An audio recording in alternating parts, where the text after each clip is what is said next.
With this second generation NX, Lexus has brought us a strikingly styled premium mid-sized SUV that's unafraid to go its own way when it comes to cars of this kind. It's still one of the only models in the class that can't be ordered in diesel form, offering instead a beautifully refined and highly efficient petrol-electric hybrid powertrain, now available in PHEV plug-in as well as self-charging forms. If you're choosing in this segment, most of the magazines will tell you to buy something German. But if this revitalised NX appeals, you may well feel that you know better. And you could be right. As you might already be aware, there are two distinct versions of the NX this time round, full hybrid or, as in this case, PHEV. Most will want the more affordable full hybrid self-charging 350h version with a powertrain that you can't plug in, but which can run fully electrically, independently of the combustion unit for some of the time. A formula still ignored by all this car's most direct crossover rivals.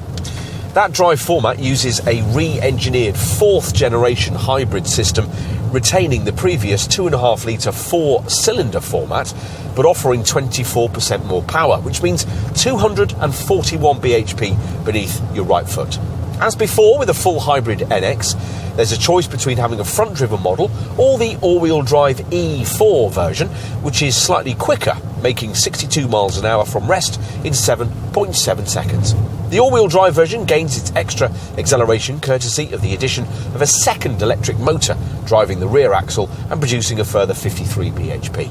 The 350h all-wheel drive model manages up to 47.9 mpg on the combined cycle and up to 133 grams per kilometre of CO2, which facilitates a benefit-in-kind tax rating of up to 32%.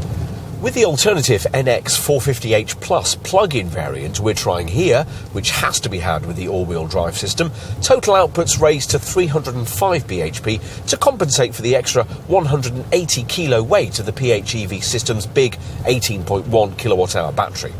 That delivers an impressive potential EV driving range of up to 47 miles. Battery life you can replenish via a conventional 7.4 kilowatt garage wall box in around 2.5 hours. The 450h Plus offers a CO2 reading of up to 21 grams per kilometre and a BIK tax rating of just 8%. Whichever flavour of NX you prefer, this second generation model has been engineered to deliver what the brand calls its Lexus driving signature. A supposedly ideal combination of comfort and handling dynamics, apparently honed by professional racing drivers. You shouldn't get your hopes up too high here, but this does actually represent quite a step forward by Lexus standards. The reasons why lie with 30% more body rigidity from this Mark II model's newly acquired GAK chassis, plus 20% faster steering responses and a fresh suspension design, which as before can be had with AVS or adaptive variable suspension, adaptive damping if you opt for an F-Sport model.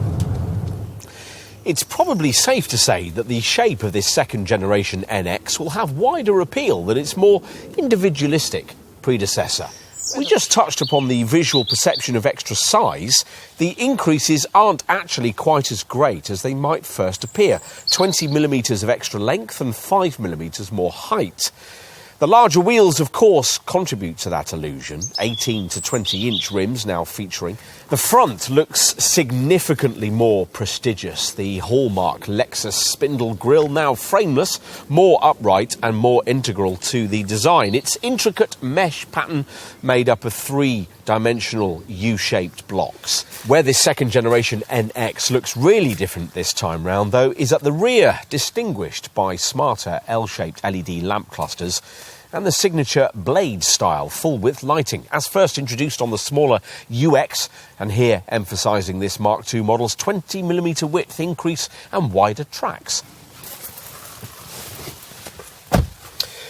Inside, everything you're surrounded with feels deliberately modern and pretty high-end, all of it evidence of Lexus's growing confidence as a car maker.